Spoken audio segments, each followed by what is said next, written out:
Hello दोस्तों, स्वागत है आप सभी का आपके अपने इस YouTube channel LCC solution hub में। दोस्तों यहाँ हम पढ़ने वाले हैं कक्षा 12वीं के लिए फिजिक्स, केमिस्ट्री और मैथ, जहाँ आज का अपना ये पहला वीडियो होगा कक्षा 12वीं के यूनिट 1 इलेक्ट्रोस्टैटिक्स स्थिर वैद्युतिकी के अध्याय 1 वैद्युत आवेश और क्षेत्र के बारे में। दोस्तों यदि हमारी ये वीडियो आपको पसंद आए तो वीडियो को लाइक करें, चैनल को सब्सक्राइब करें और साथ ही साथ नीचे दिए गए बेल आइकन को भी प्रेस कर लें, जिससे हमारी वीडियो की नोटिफिकेशन आपको सबसे पहले मिलती रहे। तो आइए दोस्तों शुरू करते हैं आज से अपना पहला चैप्टर वैद्युत आवेश और क्षेत्र। आज का पहला टॉपिक होगा वैद्युत आवेश। इस वैद्युत आवेश के बारे में सबसे पहले थेल्स ने आज से लगभग 2500 साल पहले बताया था। 2500 साल पहले थेल्स ने बताया था। थेल्स ने देखा था कि यदि अंबर नामक पदार्थ को ऊन से रगड़ा जाए तो उस पदार्थ में एक ऐसा गुण आ जाता है जिससे वह पदार्थ हल्की हल्की वस्तुओं को अपनी तरफ आकर्षित करने लगता है।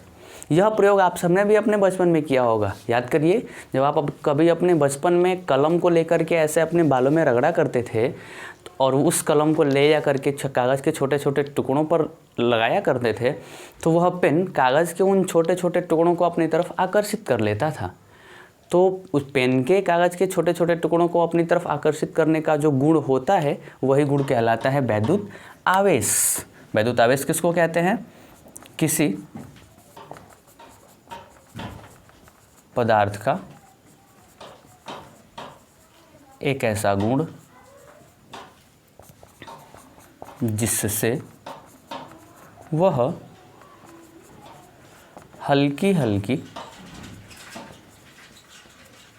वस्तुओं को अपनी ओर आकर्षित करता है।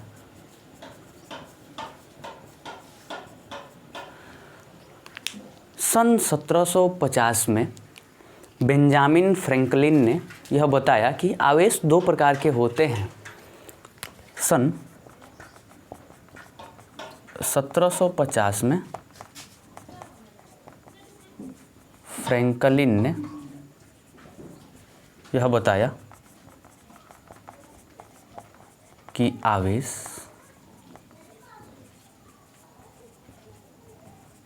दो प्रकार के होते हैं, धनावेश पॉजिटिव चार्ज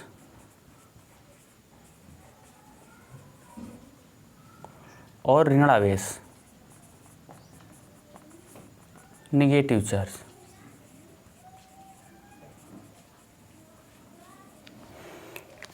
फ्रैंकलिन ने यह देखा कि यदि दो एक ही जैसे आवेश को एक दूसरे के समीप लाते हैं तो वे एक दूसरे को प्रतिकर्षित कर देते हैं, और यह भी देखा कि यदि दो विपरीत प्रकार के आवेशों को एक साथ एक समीप लेके आए तो वे एक दूसरे को आकर्षित कर लेते हैं। इससे इन्होंने यह सत्यापित किया कि यदि दो एक समान प्रकार के आवेशों को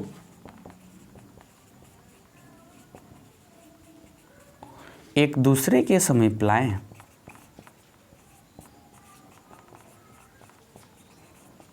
तो वे एक दूसरे को प्रतिकर्षित करने की कोशिश करते हैं, अर्थात दूर रखते हैं। लेकिन यदि आवेश एक समान रहे तो वे दोनों एक दूसरे को आकर्षित कर लेते हैं। यदि दोनों आवेश एक दूसरे के विपरीत हों तो वे एक दूसरे को आकर्षित कर लेते हैं। पदार्थ एक दूसरे को आकर्षित और प्रतिकर्षित करते हैं, इसका मतलब यह है कि उन दोनों को एक दूसरे के पास लाने और एक दूसरे से दूर रखने में कोई बल काम करता है और उनके बीच में काम करने वाले उस बल को हम कहते हैं वैद्युत बल। वैद्युत बल क्या होता है? वैद्युत बल आवेशों के बीच में, आवेशों के मध्य आकर्षण तथा प्रतिकर्षण से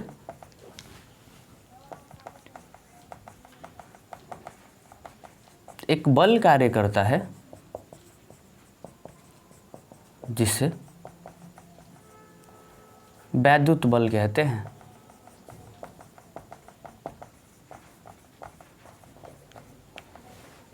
वैद्युत बल, अब पदार्थ एक दूसरे को आकर्षित और प्रतिकर्षित करते हैं, अर्थात वैद्युत बल भी दो प्रकार के हो सकते हैं।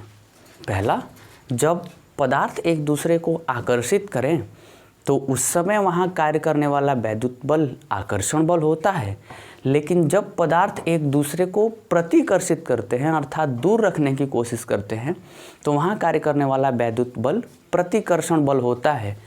इसका मतलब यह है कि वैद्युत बल दो प्रकार का होता है। यदि कण एक दूसरे के समीप आ रहे तो वहाँ कार्य करने वाला बल आकर्षण बल होता है, जबकि यदि आवेश एक दूसरे से दूर जा रहे हैं तो वहाँ काम करने वाला बल प्रतिकर्षण बल होता है। पदार्थ एक दूसरे के समीप आए तो वहाँ कार्य करने वाला बल आकर्षण बल होता है, जबकि पदार्थ एक दूसरे के दूर जाएं तो वहाँ कार्य करने वाला बल प्रतिकर्षण बल होता है। आप दोस्तों, आप सभी ने बचपन में एक बार जरूर इस काम को किया होगा। हम बचपन में दो अलग अलग प्रकार के चुंबकों को लेकर के उनसे खेला करते थे। यदि दोनों चुंबक को एक दूसरे के समीप लेके जाते थे तो या तो दोनों चुंबक एक दूसरे से दूर हट जाते थे या दोनों चुंबक एक दूसरे के समीप आ जाते थे। तो यदि दोनों चुंबक एक दूसरे से दूर हटते हैं, इसका मतलब यह है कि उनके बीच में कार्य करने वाला जो बल होगा वो प्रतिकर्षण बल होगा। लेकिन यदि वो दोनों चुंबक एक दूसरे के समीप आ जाते हैं तो कार्य करने वाला बल आकर्षण बल होगा। आप इसको नोट करें, हम अपनी क्लास आगे कंटिन्यू करते हैं।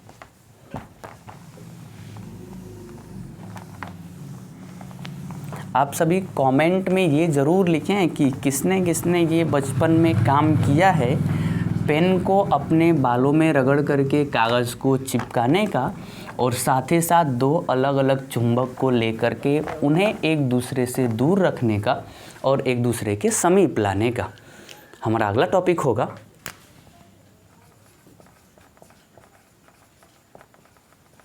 इलेक्ट्रॉन सिद्धांत।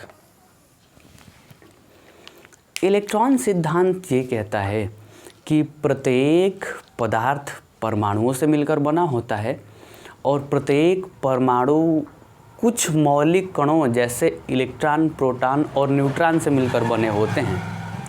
इलेक्ट्रॉन सिद्धांत ये कहता है कि प्रत्येक परमाणु में इलेक्ट्रॉनों की संख्या और प्रोटॉनों की संख्या एक बराबर होती है। मतलब जितनी संख्या में इलेक्ट्रॉन उपस्थित होते हैं उतनी ही संख्या में प्रोटॉन उपस्थित होते हैं। इस सिद्धांत के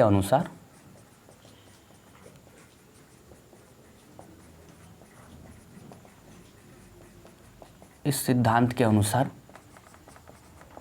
प्रत्येक पदार्थ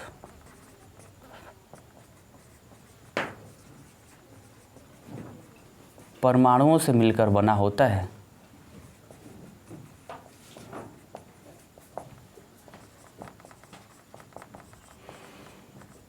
तथा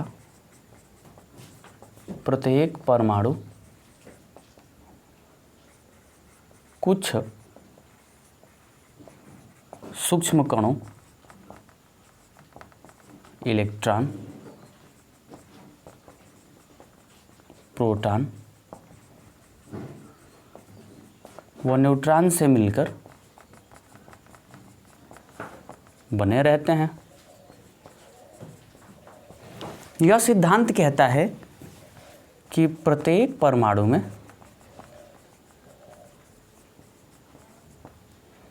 इलेक्ट्रॉनों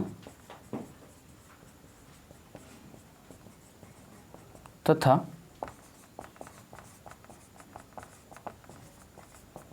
प्रोटॉनों की संख्या एक समान होती है। दोस्तों आपको पता होगा कि एक इलेक्ट्रॉन ऋणावेशित होता है जबकि एक प्रोटॉन धनावेशित होता है। यह सिद्धांत कहता है कि प्रत्येक परमाणु के मध्य में एक निश्चित आयतन का भाग होता है जिसे हम नाभिक कहते हैं, और उस नाभिक में प्रोटॉन तथा न्यूट्रॉन भरे रहते हैं, जबकि उस नाभिक के बाहर वृत्ताकार कक्षाओं में लगातार इलेक्ट्रॉन चक्कर लगाते रहते हैं। जैसे यदि हम कोई उदाहरण लेकर पढ़ें, जैसे मान लीजिए कि हम सोडियम परमाणु ले लेते हैं, तो सोडियम परमाणु का परमाणु क्रमांक होता है 11। आपने इलेक्ट्रॉन थ्योरी पढ़ा होगा, उसके हिसाब से सोडियम के पहले कक्षा में 2 इलेक्ट्रॉन, दूसरे में 8 इलेक्ट्रॉन, जबकि तीसरे में 1 इलेक्ट्रॉन फिलअप होते हैं। इस सोडियम परमाणु का एक नाभिक होता है और इस नाभिक में जितनी संख्या इलेक्ट्रॉनों की है उतनी संख्या में प्रोटॉन इस नाभिक में भरे रहते हैं, जबकि इस नाभिक के बाहर वृत्ताकार कक्षाओं में इलेक्ट्रॉन लगातार चक्कर लगाते रहते हैं।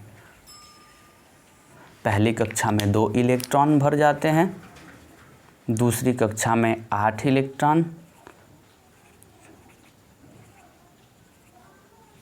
जबकि तीसरी कक्षा में केवल 1 इलेक्ट्रॉन फिलअप होता है। सोडियम परमाणु में इलेक्ट्रॉनों की संख्या, नंबर ऑफ इलेक्ट्रॉन और नंबर ऑफ प्रोटॉन दोनों एक समान होता है। सोडियम परमाणु में इलेक्ट्रॉनों की संख्या 11, जबकि प्रोटॉनों की संख्या भी 11 होती है। आपको पता है कि एक इलेक्ट्रॉन ऋणावेशित होता है जबकि एक प्रोटॉन धनावेशित होता है। इस प्रकार एक सोडियम का कुल चार्ज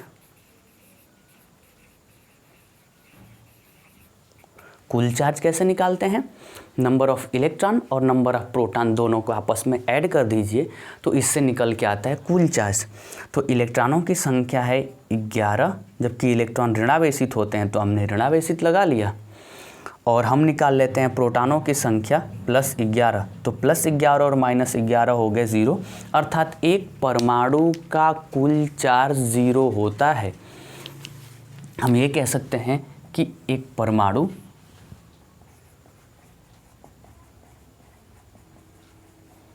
परमाणु विद्युत उदासीन होता है, अर्थात उस पर कोई भी आवेश नहीं होता है। एक परमाणु भी धनावेशित और ऋणावेशित होते हैं। जैसे यदि हम बात करें सोडियम परमाणु की, तो सोडियम परमाणु में इलेक्ट्रॉनों की संख्या और प्रोटॉनों की संख्या दोनों 11 होती है। यदि सोडियम परमाणु खुद से एक इलेक्ट्रॉन किसी दूसरे परमाणु को दे देता है तो उसके पास अब टोटल इलेक्ट्रॉनों की संख्या 10 बचती है, जबकि टोटल प्रोटॉनों की संख्या 11 रहती है। जैसे हम यहाँ बात करें तो number of electron in sodium equal to 11, जबकि number of proton in sodium equal to 11। यदि सोडियम अपना एक इलेक्ट्रॉन किसी अन्य परमाणु को दे देवे, यदि सोडियम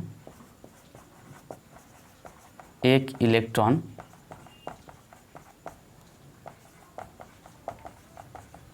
दान कर दे, तो उस स्थिति में जो सोडियम में इलेक्ट्रॉन जो बचेंगे उनकी कुल संख्या हो जाएगी 10, जबकि सोडियम में प्रोटॉन कितने रह जाएंगे, प्रोटॉन का तो कुछ किया नहीं, तो प्रोटॉन आपके बचे 11। अब आप बताइए, इलेक्ट्रॉन पर चार्ज होता है ऋणावेश जबकि प्रोटॉन पर होता है धनावेश। आप देखो कि एक सोडियम जब अपना एक इलेक्ट्रॉन दान कर देता है तो उसके पास केवल इलेक्ट्रॉनों की संख्या 10 बचती है, जबकि उस सोडियम में प्रोटॉनों की संख्या 11 है। अब आप बताइए कि 11 धनावेश हैं जबकि ऋणावेशों की संख्या केवल 10 है। हम देख पा रहे हैं कि धनावेशों की संख्या अधिक है, अर्थात धनावेश अधिक प्रभाव दिखाएगा। इसका मतलब क्या हुआ कि यदि कोई परमाणु खुद में से इलेक्ट्रॉनों को त्याग देता है, इलेक्ट्रॉनों की कमी कर लेता है, तो उसमें धनावेशों की संख्या अधिक हो जाती है, और धनावेशों की संख्या अधिक होने से धनावेशों का प्रभाव भी अधिक हो जाता है। इस प्रकार से यह परमाणु धनावेशित हो जाता है। कब? जब कोई परमाणु अपने इलेक्ट्रॉनों को त्यागता है या दान करता है, तो उसमें धनावेशों की संख्या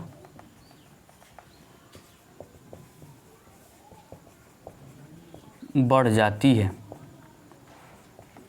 इस प्रकार वह परमाणु धनावेशित हो जाता है।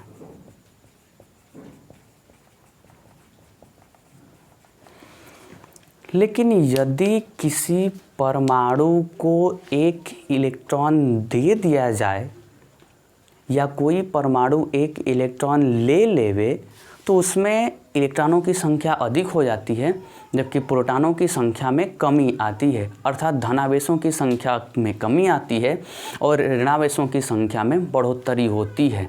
जैसे यदि हम बात करें क्लोरीन की, तो क्लोरीन में number of electron in chlorine, comment में बताइए क्लोरीन में इलेक्ट्रॉनों की संख्या कितनी होती है जबकि क्लोरीन में प्रोटॉनों की संख्या कितनी होती है। आप जल्दी से कमेंट सेक्शन में लिखें कि क्लोरीन में इलेक्ट्रॉनों की संख्या कितनी होती है जबकि क्लोरीन में प्रोटॉनों की संख्या कितनी होती है। दोस्तों, क्लोरीन में इलेक्ट्रॉनों की संख्या 17 होती है जबकि क्लोरीन में प्रोटॉनों की संख्या भी 17 होती है। तो यहाँ हम देख पा रहे हैं कि एक क्लोरीन में 17 ऋणावेश हैं जबकि 17 धनावेशी हैं। लेकिन यदि हम क्लोरीन को एक इलेक्ट्रॉन दे देवें या क्लोरीन एक इलेक्ट्रॉन ग्रहण कर लेवे, जब क्लोरीन एक इलेक्ट्रॉन ग्रहण कर ले, यदि हमने क्लोरीन को एक इलेक्ट्रॉन दे दिया तो जहाँ पहले 17 इलेक्ट्रॉन हुआ करते थे, अब नंबर ऑफ इलेक्ट्रॉन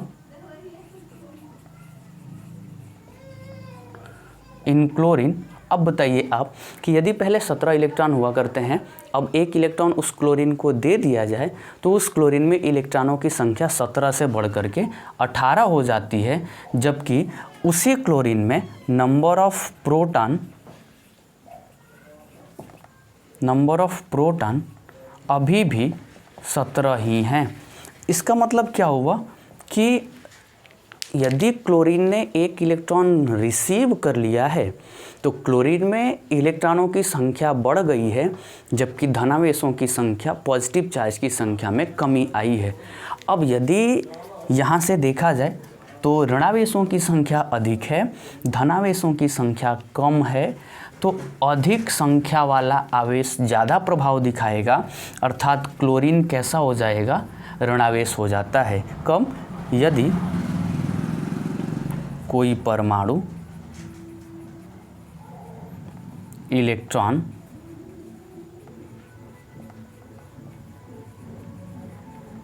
ग्रहण करे तो उसमें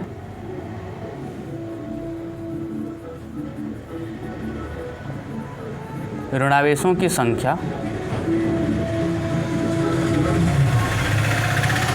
बढ़ जाती है, इसलिए वह परमाणु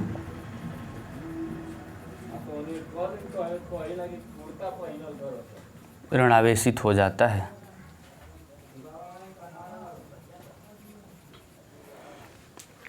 यह इलेक्ट्रॉन सिद्धांत रहा है। इलेक्ट्रॉन सिद्धांत कहता है कि एक परमाणु विद्युत उदासीन होता है। क्यों? क्योंकि उस परमाणु में इलेक्ट्रॉनों की संख्या और प्रोटॉनों की संख्या एक समान होती है, जबकि इलेक्ट्रॉन ऋणावेश होता है, प्रोटॉन धनावेश होता है। अतः एक इलेक्ट्रॉन एक प्रोटॉन आपस में मिलकर के एक दूसरे के प्रभाव को समाप्त कर देते हैं और वह परमाणु विद्युत उदासीन हो जाता है। तो दोस्तों, हम उम्मीद करते हैं कि हमारे द्वारा पढ़ाए जाने वाले इस वीडियो में आपको सारी बातें समझ में आई होंगी। यदि फिर भी कोई डाउट रहता है आपको इन टॉपिकों में, तो आप कमेंट करके ज़रूर बताएं। हम आपकी कमेंट को पढ़ करके आपके सारे प्रश्नों के जवाब देने के लिए पूरी कोशिश करेंगे।